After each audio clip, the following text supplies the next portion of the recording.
Emmanuel Macron në një vizitë që më shumë jehon po bën në Serbi se sa në Kosovë. Presidenti Vučić është ai që ka folur për agjendën e zotit Kurti, duke thënë se po shkon në Francë me 2 kërkesa, ajo për të çuar FSK në veri dhe që serbistë i vendosen kushte për të mos përdorur armë kundër shqiptarëve. Mund të jetë kështu në opinionin tuaj dhe çfarë qëndrimi mund të ketë Franca, e cila ka marrëdhënie të mira me Beogradin dhe i ka shitur avionët e luftës Rafale? Shiko, natyrshëm që çdo progres i Kosovës, çdo takim me liderët do të thotë liderët evropian që bëjnë Kosovën pro-perëndimore, është alarm i kuq për Vučićin dhe për Serbinë. Prandaj edhe komentimi i Vučićit në këtë rast për vizitën e zotit Kurti në Francë është një narrativ e një aktori të dobët i cili vazhdimisht aktron duke luajtur rolin e viktimës, sepse ai as nuk ka fare lidhje me agjendën që do ta ketë zoti Kurti, por është më tepër një luftë e brendshme për ta shitur veten si një faktor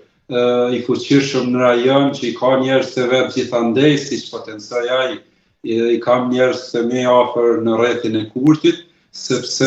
të gjithë ata që janë në vetë partë juridikut e dinë që në qoftë se një shtet i ka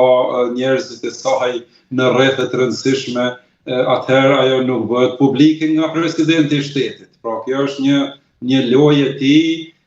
që për konsum të brendshëm dhe pastaj për ta shitur veten si faktor që sillet gjithçka rreth tij. Është vetie liderëve autoritar dhe po besoj që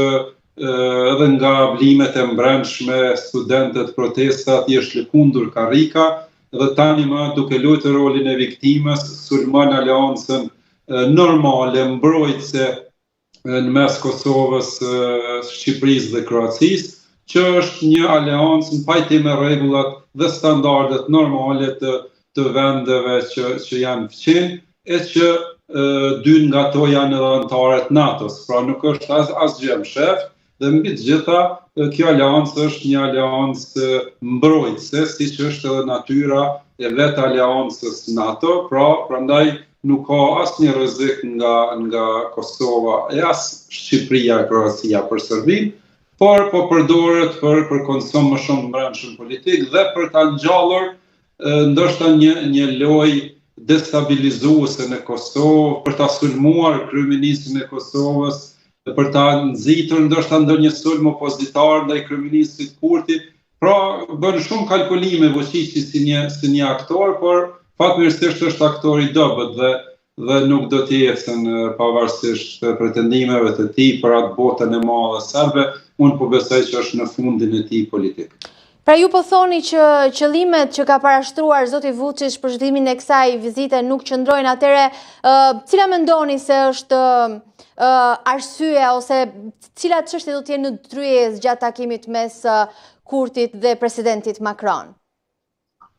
Po shiko, gjithçka lidhet me situatën gjeostrategjike. Rajoni i Ballkanit është shumë i rëndësishëm, është rajon strategjik për NATO-n dhe për vendet e Bashkimit Evropian. Prandaj Franca, si një nga vendet më të fuqishme, si në NATO, po ashtu edhe në BE, natyrshëm që me kujdesin e saj ndaj një eskalimi të mundshëm në Ballkan, duhet të mbajë afër liderët të cilët pretendojnë stabilitet, të cilët investojnë në stabilitet dhe në garanci të sigurisë në rajon, fatmirësisht këtu bën pjesë edhe Kosova, prandaj është në vazhdën e vizitave të rregullta me po i quaj, në të imponuara nga momenti aktual gjeopolitik, luftrat gjithandej, sepse duke pasur parasysh që edhe nga senatorë ndryshëm edhe nga republikanë ndryshëm në SBA dhe nga ish zyrtar të lartë të aleancës është konfirmuar fakti që Ballkani ende mbetet një vatër e mundshme krize apo eventualisht konflikti, atëherë duhet të trajtohet Franca si një superfuqi që është, natyrshëm që jep mesazhin edhe publik në një anë duke takuar Kurtin, dhe kjo është një lloj sigurie vizuale, ndërsa në anën tjetër natyrshëm që nuk bën publike gjitha detajet e bisedës, unë po besoj që do të ketë garanci, do të ketë kërkesa ndaj kryeministrit Kurti për të qenë kujdesshëm në veprime dhe të jenë koordinim të plot me KFOR-in Kosovë dhe me autoritetet tjera ndërkombëtare, dhe natyrshëm që do të ofrojë edhe mbështetje, dhe kur them mbështetje, nuk them që vetëm Kosova është qendër e botës, por fatkeqësisht Kosova dhe Bosnia janë ato dy fitilet ku Serbia po mundohet që t'i ndezë, me qëllim pastaj për ta fut në lojë dhe Federatën Ruse dhe për ta hapur frontin ndoshta të përfitimeve më të mëdha, siç ata i pretendojnë, pra të ndarjeve të reja territoriale pas një rikonflikti. Por unë po besoj kjo teori e tyre është e zbrazë të serbëve, prandaj këto vizita në radhë të parë janë konfirmimi një partneriteti me Francën, dhe janë konfirmimi një kujdesi konsistent i një prej vendeve më të fuqishme të Bashkimit Evropian ndaj Kosovës. Prandaj unë kështu e shoh këtë vizitë, prandaj fuqisht kot qanë me lot krokodili, sepse Kosovën e ka humbur me luftë, dhe Kosova tashmë është edhe kuvendi i Kosovës është antare asociecuar në Asamblenë Parlamentare të NATO-s dhe bën hapa konkret në rritjen e forcës sigurisë, në kuptim plotësimit kriterëve të sigurisë, është rritur ndjeshëm buxheti për forcat e sigurisë dhe po ashtu ka veprime praktike drejt antarësimit të NATO-s, duke shpresuar në një procedurë përshpejtuese, duke shfrytzuar natyrisht statën gjeopolitike që mund na favorizojnë këtë rast, por që pengesë dihet fatkeqësisht janë 4 vendet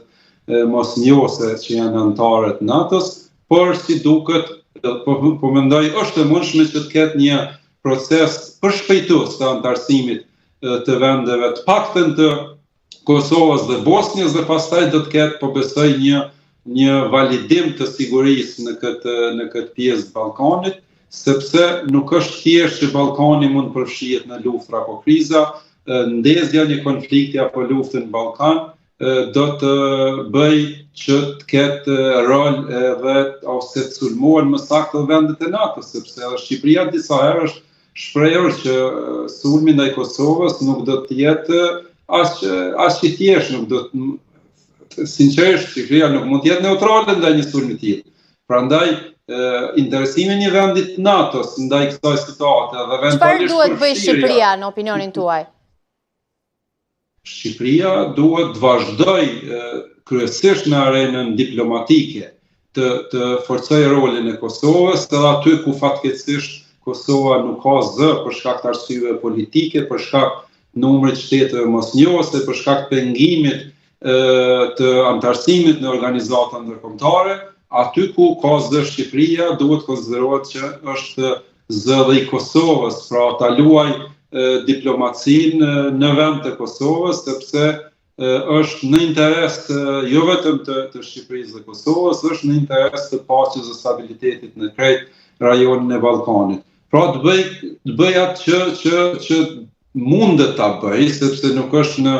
në diskrecionin e saj të bëj gjithçka për Kosovën, por po besoj që ka bërë mjaftueshëm gjatë viteve 90 Shqipëria për Kosovën, jemi shumë bashkë Shqipërisë ne si Kosovë, natyrshëm tani edhe me diplomaci nuk është që po çalon,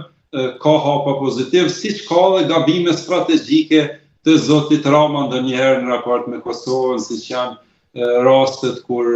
gjithandej botës kritikohet fuqisht për tentimet e tij për destabilizim, për mosgatishmërinë e tij për të vendosur sanksione ndaj Rusisë e shumë veprime tjera, del zoti Rama dhe e arsyeton, madje edhe pa u arsyetuar vetë Vučići. Pra, kjo më befason mua. Përndryshe si Shqipëri ka bërë mjaft për Kosovën dhe është duke bërë, por gjithmonë duhet të vazhdojë në mënyrë konsistente, sepse është porta jonë e fatit prania Shqipërisë në adresat ku nuk kemi mundur ne të trokitim dhe ku nuk na është hapur dera. Pra, jemi falënderues, por kërkojmë që Shqipëria të bëjë më shumë dhe natyrisht si një vllai i madh, po e quaj kështu, mos i ngelet hati për disa raporte jo të mira ndoshta me Kosovën, sepse në fundit vllai i madh është ai që duhet kujdeset për vllain e vogël, pavarësisht tekeve të vllaut vogël në këtë rast Kosovës dhe e kam fjalën për një bashkëpunim jo të mirë, jo çfarë do duhet të ishte mes Kosovës dhe Shqipërisë. Prandaj pavarësisht problematikave të ndryshme politika vditore, po besoj që roli i Shqipërisë duhet të jetë krucial në avancimin e pozitës së Kosovës në organet vendimmarrëse, sepse fatmirësisht zoti Rama është mjaft elokuent dhe ka depërtuar mjaft mirë në skenën ndërkombëtare në kuptim të përfaqësimit të Shqipërisë jashtë. Prandaj ka një simpati, po besoj, kohët e fundit nga liderët e vendeve në Bashkimit Evropian, dhe këtë duhet ta shfrytëzoj për mirë. Pastaj në politikat brendshme mbetet çështje. Ndërkohë pozitat me që po i përmendni kryeministrit Kosovës zoti Kurti në raport me liderët europianë, nëse do të bënim një krahasim me kryeministrin e Shqipërisë, si shihni? Po janë fatkeqësisht diametralisht të kundërta, sepse Shqipëria kohën e fundit ka qenë mjaft pozitë të avancuar, jo vetëm duke u përfaqësuar si një vend nga kryeministri i saj, por ju e shihni që në shumë raste kryeministri Rama ka mbajtur fjalime përmbajtësore dhe ka pasur takime të frytshme, madje duke ofruar ndoshta antarësimin e Shqipërisë në NATO para vitit 2030, nëse nuk prish punë tashmë sulmi ndaj SPAK-ut, ndaj drejtësisë që ka shumë mundësi që të prish punë, por deri më tani ishte në rregull, ndërsa kryeministri Kurti fatkeqësisht nuk ishte në nivelin e duhur të bashkëpunimit dhe komunikimit me partnerë ndërkombëtarë, dhe nuk po e them unë, por po e thojnë masat që ishin mbi supët tona deri pak ditë që fatmirësisht u hoqën, dhe tani mund të shfrytëzojmë nëse jemi të mençur edhe miliona euro që janë kryesisht në programin e zgjerimit dhe krijimit kushteve për të plotësuar kriteret për antarësim në Bashkimin Evropian. Prandaj këtu është ai dallimi, do të thotë ne vendet e vogla si Kosova, Shqipëria, ne nuk duhet që t'ja kujtojmë SBA-s që jemi sovran, sepse SBA din fort mirë çka është sovraniteti. Prandaj ne duhet vetëm t'i afrojmë bashkëpunimin tonë sinqert, t'i kryejmë detyrat tona të shtëpisë dhe t'jemi krah për krah me ta në këtë rireshtim të ri botnor. Pra, po shkruhet rendi i ri botnor dhe Kosova dhe Shqipëria kanë fatin e madh që janë krah partnerëve ndërkombëtar dhe aleatëve strategjik në krye me Shtetet e Bashkuara të Amerikës. Prandaj na duhet koordinim. Sovraniteti nuk është më ai definicioni i shekullit 19 kur do duhej vetëm një territor, një popullsi dhe një qeveri. Sovraniteti është plus bashkëpunim ndërkombëtar e aftë për të qenë i koordinuar me partnerë ndërkombëtar. Sepse edhe Ukraina ishte sovrane, edhe Irani është sovran, gjithandej ka vende sovrane, por tashmë është koha e sigurisë kolektive. Dhe përderisa ne duhet të bashkëpunojmë me vende tjera, është më mirë që ta kemi një bashkëpunim superlativ së pari me Shqipërinë, aq më tepër plus me një vend NATO-s, e pastaj edhe me Kroacinë, edhe vendet e rajonit, Maqedoninë, sepse edhe Maqedonia ka një stabilitet kohën e fundit dhe ju shihni që edhe Departamenti Amerikan i Shtetit në publikimin e listës së vendeve me rrezikshmëri për të udhëtuar, Maqedoninë vendos shumë mirë, ndërsa fatkeqësisht Shqipëria dhe Kosova janë në një rang më poshtë se sa Maqedonia. Zoti Hoxha, vizita e kryeministrit Kurti në Francë vjen në një kohë shqetësimesh të larta, ju e përmendët sa i përket sigurisë në Kosovë, pas një sër veprimesh provokuese të Serbisë, siç janë blerja e armëve kineze dhe stërvitja e 19 marsit në fshatin e banuar nga shqiptar etnik të Bujanocit në jug të Serbisë. Kryeministri Kurti e akuzoi Beogradin për shfaqje të agresionit. A është i justifikuar shqetësimi i tij? Natyrisht, kjo është e faktuar, pra ushtrimet e ushtrisë serbe në kufi me Kosovën janë të shpeshta, do të thotë nuk janë përjashtim, janë rregull dhe këto bëhen me qëllim të vetëm destabilizimin e rajonit, mbajtjen gjallë të presionit, mbajtjen e frikës, prandaj konstatimi i kryeministrit natyrshëm që është i saktë. Kemi parasysh që kryeministri i vendit është personi më i informuar në vend. Pra, Agjencia e Inteligjencës e Kosovës raporton çdo ditë te kryeministri dhe presidentja. Prandaj nuk besoj që kryeministri Kurti flet me hamendin. Këtë rast kryeministri Kurti, çdo kryeministri i Kosovës ka raporte dhe informata inteligjente brenda ditës. Prandaj megjithatë që Serbia nuk i ka fshirë asnjëherë apetitet e saj për ta rikthyer Kosovën, prandaj këto manovra ushtarake, këto ushtrime gjithmonë janë në këtë funksion të mbajtjes gjallë të këtij mendimi, por që unë po besoj që me praninë e KFOR-it në Kosovë është i pamundur, i paimagjinueshëm ndonjë sulm, me kam fjalën kuptimin e një lufte frontale, e një lufte konvencionale, sepse sulme të grupeve të ndryshme kriminale edhe mund të ketë, siç ishte rasti Banjska apo sulmi në Iberlepens, në kanalin e infrastrukturën kritike, por një luftë çfarë pretendon Serbia, çfarë